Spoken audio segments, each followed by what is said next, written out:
at questions 1 to 6.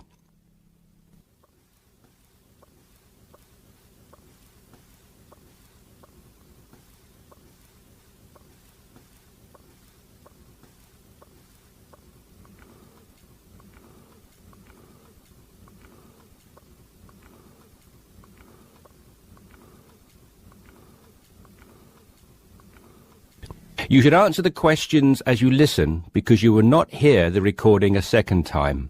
Listen carefully and answer questions 1 to 6. Yes, so that's Janet Thompson. Would you like me to spell it? If you wouldn't mind, thank you. Just the surname, please. No problem. It's Thompson. Great. Now, Janet, before we go through the openings I have here in front of me, might I just take a few more details to complete your profile on my system? Of course. What would you like to know? Well, let's start with your email address, please.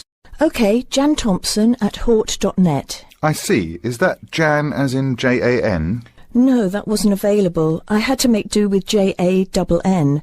Here, let me spell it for you again, just to be sure. JANNTHOMPSON@hort.net. Much obliged. And could I ask, do you have your referee details to hand? Yes, what do you need? I need one work reference and one character reference from a friend or colleague. OK, for a work reference, there's Jane Foote. She's my former boss at Bermuda Girls' School, head of English. OK. My personal referee is Monica Carbody. Mon and I have been best friends since we met in Bermuda in 1991, when she was Deputy Head of English under Mrs. Foote. Perfect. And you mentioned, of course, that you're an English teacher, but are there any additional subjects you're qualified to teach? Yes, I have a diploma in special needs, and I can also do history to GCSE level. Very good. Before listening to the rest of the conversation, you have some time to look at questions 7 to 10.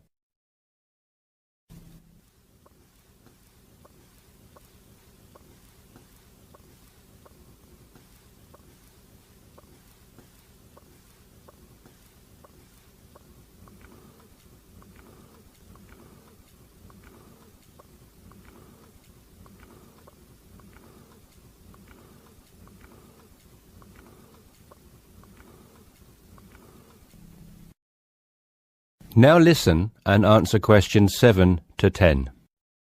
Do you think I stand a good chance of finding something? Oh, better than good. In fact, we have some positions we can offer you today. You see, it's not so difficult to find a temporary role. Tell you the truth, there are plenty of them around, but getting a permanent position will prove a little more trying, though. Would you be prepared to take up a position short-term? Of course, anything that pays. Excellent. Well, there are 3 positions that I can offer you right now. The first is a teacher of English in LaSalle School. I'm sure you know it, right in the city centre. Yes, near where I live, actually. Even better. Well, it's a 6-month contract, and the very attractive thing about this role is that the head of English at LaSalle will, if she's satisfied with your performance after 6 months, offer to make you a permanent member of staff. Wow, that's food for thought. It certainly is, bearing in mind what I said before about how hard it is to find a permanent role. The second position I have to offer you is in a school near Chelsea. It's called the Chelsea Free School. Are you familiar? I can't say that I've heard of it. Well, this contract is for 1 year, which is a lot better, looking at it from a short-term job security perspective, than the first role I mentioned. But you also have to realise that you are a temporary replacement for a female teacher who has taken maternity leave. There is no prospect of the position being made permanent. I see.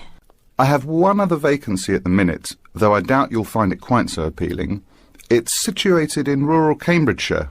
I'll spell that just in case you want to take it down.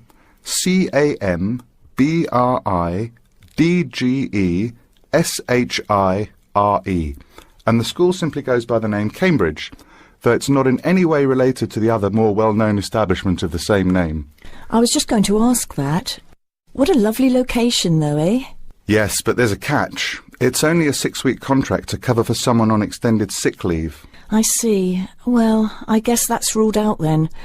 What sort of salary can I... That is the end of part 1. You now have half a minute to check your answers.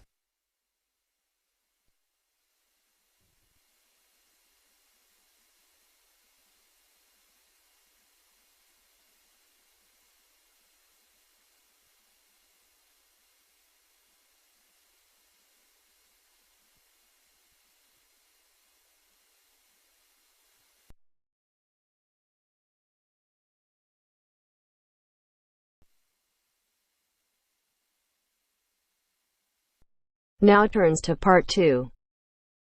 Part 2. You will hear a podcast on Canberra's theme park. Now you have some time to look at questions 11 to 16.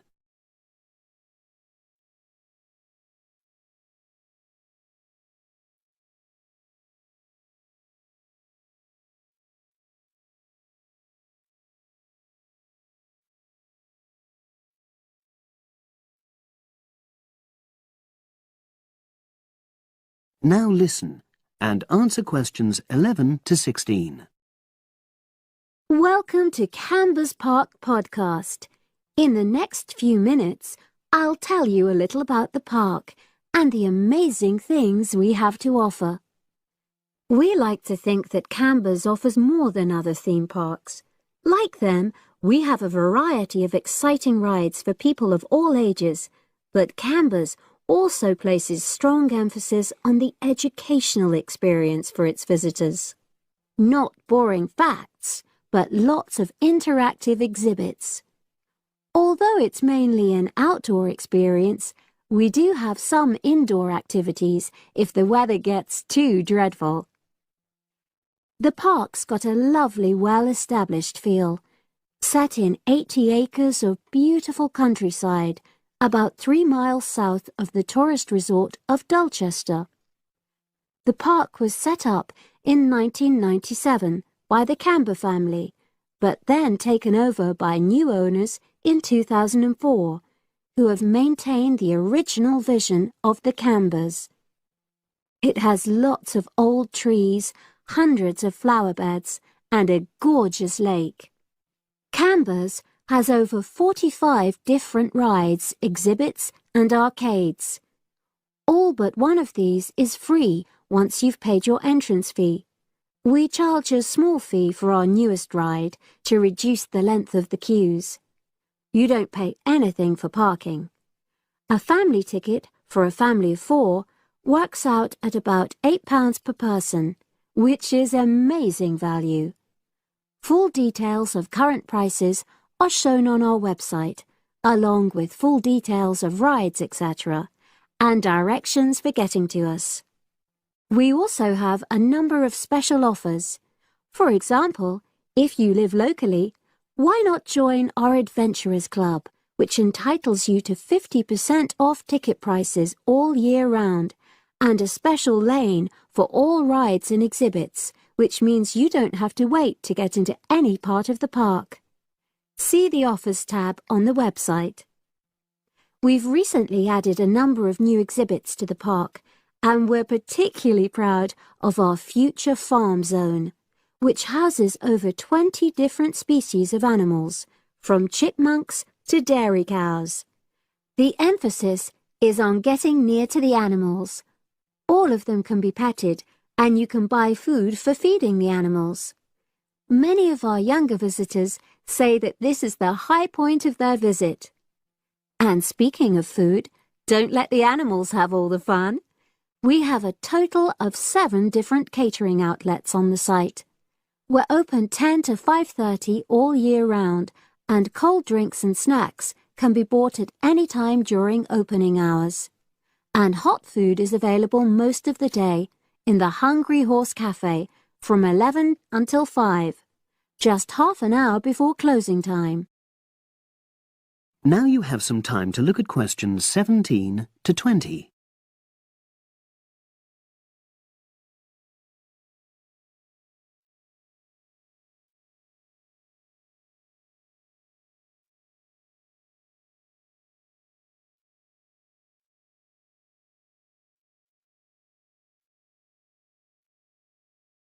Now listen and answer questions 17 to 20.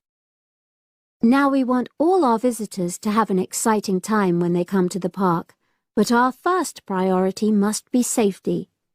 Parents and guardians know their children's behaviour and capabilities, but here at the park we have set certain conditions for each of the rides to ensure that all visitors get the maximum enjoyment out of the experience and feel secure at all times. There are 4 major rides at the park.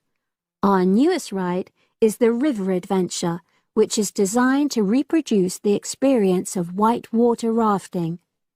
No amount of protective clothing would make any difference, so only go on this ride if you're prepared to get wet. Children under 8 can go on this ride, but all under 16s must have an adult with them. Not all of our rides are designed for thrills and spills. Our Jungle Gym roller coaster is a gentler version of the classic Loop-the-Loop, specially created for whole family enjoyment, from the smallest children to elderly grandparents, suitable for all levels of disability and health conditions. Carriages have comfortable seating for up to 8 people with safety belts for each passenger, which must be worn at all times. Sit back and enjoy the scenery. One of the best established and most popular of Canberra's rides is the massive swoop slide. Whiz down the polished vertical slide 9 meters in height and scream to your heart's content. There are no age or height restrictions. Be careful though, you must have on long trousers so you won't get any speed burns. And then there's the famous Zip Go-Kart Stadium with 16 karts, 8 for single drivers and 8 for kids preferring to ride along with mum, dad or carer. Take part in high-speed races in our specially designed Formula 1 style karts, but no bumping other karts, please. All riders must be above 1.2 meters because they have to be able to reach the pedals, even in the shared karts. Full details of all safety features are available on our website at www.camberspark.com. So come and make a day of it at Canberra's theme park.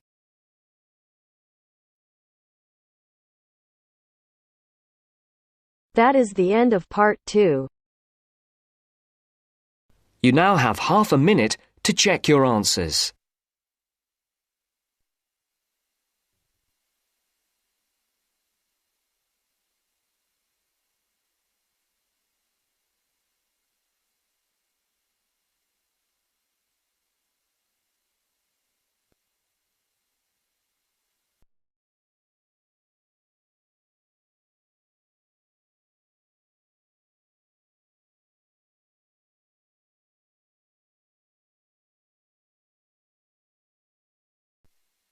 Now turns to part 3. Part 3. You will hear 2 business studies students, Evelyn and Mark, preparing for a seminar presentation. Before you hear the conversation, you have some time to look at questions 21 to 25.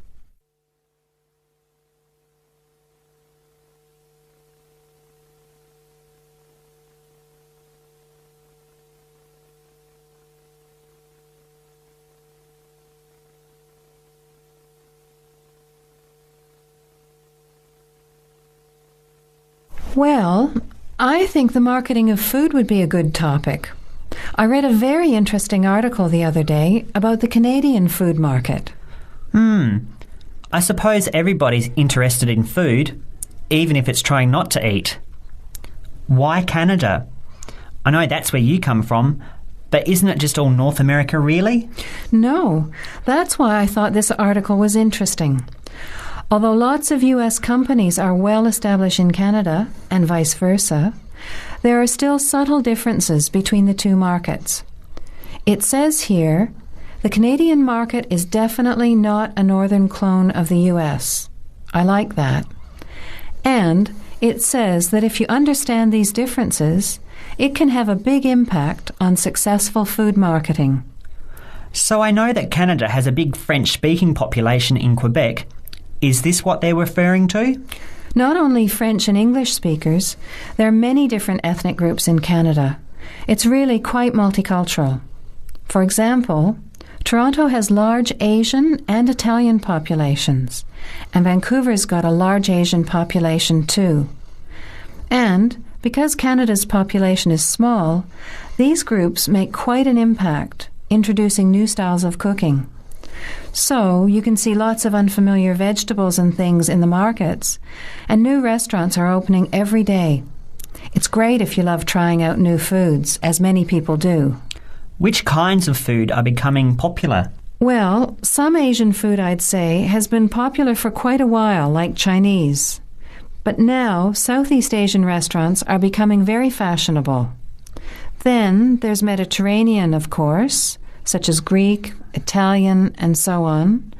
But Caribbean and Mexican food is really taking off among young people these days. So are the supermarkets starting to stock the ingredients that are needed to prepare these foods at home? You know, all those unusual condiments and sauces. Yes, that's right. It's quite interesting going to the supermarket, isn't it? And noticing how they're introducing sections for foods of different nationalities. You can buy quite exotic products locally these days. The article mentioned that 80% of the Canadian retail market is controlled by 8 major national supermarket chains, so that when they introduce changes, they can happen quite rapidly. OK. Well, how are we going to organise this seminar then? I made some notes on the trends in the Canadian market, about changing tastes, and also patterns for where food is consumed. I thought maybe we could summarize it into a chart or table, and maybe use the overhead projector to present it. Good idea. Maybe I could have a look for similar trends and tastes in Australia and the UK for comparison. Let's have a look at what you found. Before the conversation continues, you have some time to look at questions 26 to 30.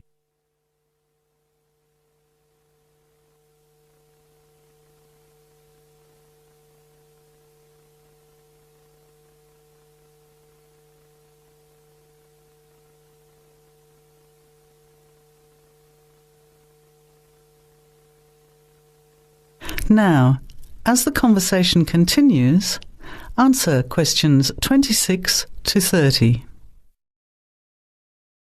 The most significant trend, it seemed to me, was that Canadians are definitely interested in healthy food. For example, did you know that salads are the 3rd most commonly eaten food in Canadian restaurants? Really? What about organic food then? Is that becoming more popular? Yes, it's definitely moving into the mainstream compared to a few years ago. And a recent survey showed that 4 out of 5 shoppers said that they check the fat and nutritional information on the packet when they're deciding what to buy. What other trends did you find out? There's one change I noticed straight away when I was home last year in the meat department. You know, here the meat packaging says rump steak or 4-quarter chops and so on. Well, they discovered that most consumers these days didn't know what to do with these roasts and rounds and ribs. So the government approved a new naming system for cuts of meat, which is related to the required cooking technique. What a good idea. I've never really understood the difference between sirloin, rump, round and all those names. So how many new categories are there? 8. There are 3 kinds of steak, for grilling, for marinating and for simmering. And then there's what they call quick-serve beef, for stir-fries, I suppose. And premium oven roast, pot roast and stewing beef. It's a great idea, isn't it? I hope it catches on here. I agree. Any other trends that you thought were significant? Well, what's really interesting is what the article called mobile meals. In other words, more and more Canadians are eating meals away from home, but not just eating more junk food. They're projecting a 40% increase in snack food sales over the next 3 years, and the growth is coming from healthy snacks.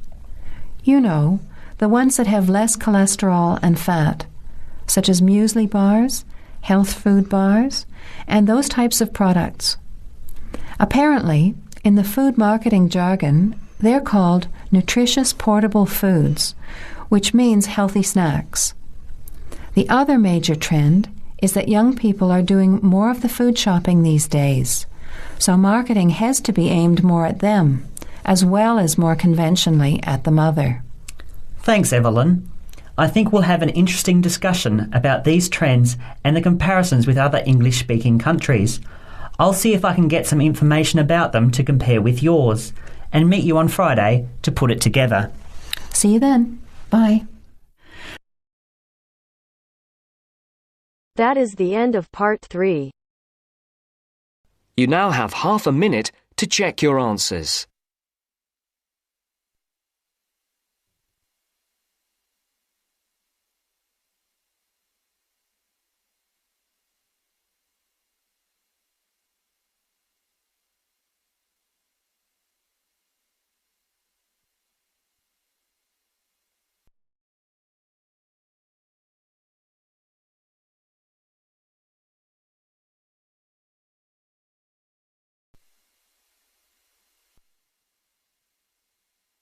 Now turns to part 4. Part 4. You will hear part of a lecture about a place called Cuba Pedy. Listen carefully and answer questions 31 to 36.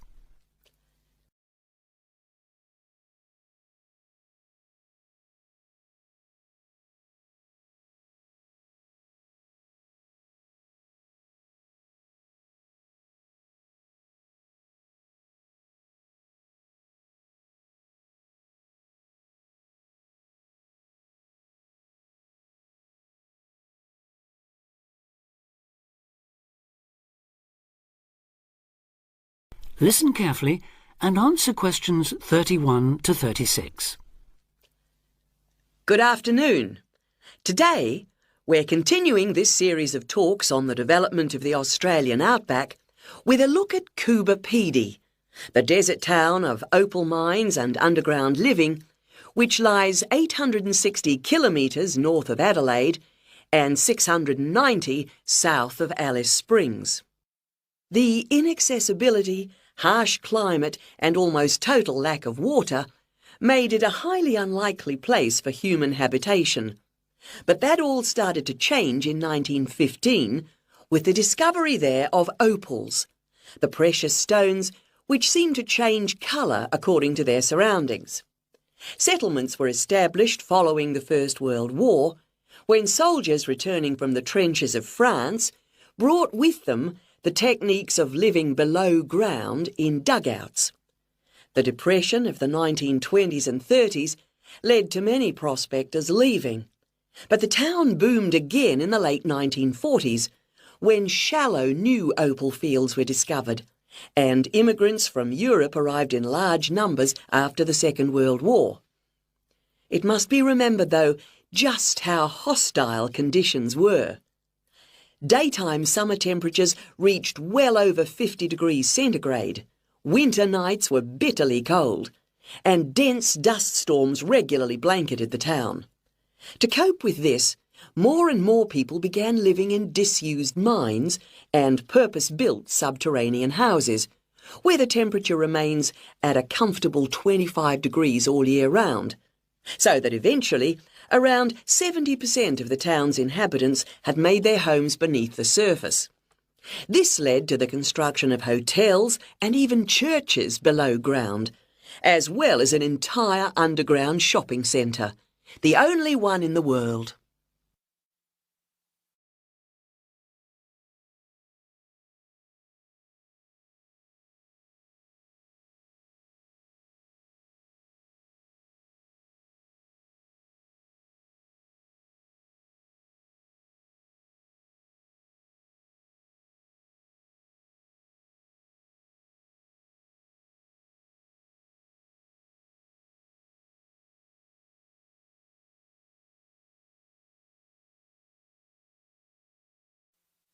Now answer questions 37 to 40. Perhaps not surprisingly, this has now led to the emergence of a secondary industry, tourism. Increasing numbers of visitors come to see the tunnels and the caves with their ventilation shafts, the weird machines lying about in the town, and, just beyond it in the scorched red desert, the conical hills thrown up by the world's biggest opal mines. It's a logical stopping place for travellers too. The nearest town to Cuba Pedy is Woomera, in the prohibited area once used for launching space rockets. But even that is an enormous distance away. Within the town itself, there are plenty of hotel rooms and a number of ethnic restaurants. Remember that Coober Pedy is one of the most multicultural places in Australia, with an estimated 45 nationalities represented, and its very own Opal Museum. A short distance from town, there's a section of the enormous barrier that runs thousands of kilometres across the country, the Dingo Fence, which is meant to keep these predatory wild dogs out of the sheep farming areas. Another attraction just outside town are the sets of various films made there, including Mad Max 3, as well as The Red Planet and Until the End of the World. Names that reflect the harshness of the terrain and temperatures there. The name Coober Pedy, incidentally, comes from an Aboriginal expression meaning white man's hole in the ground.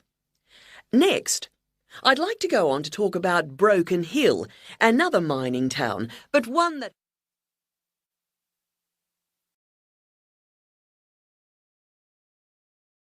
That is the end of part 4.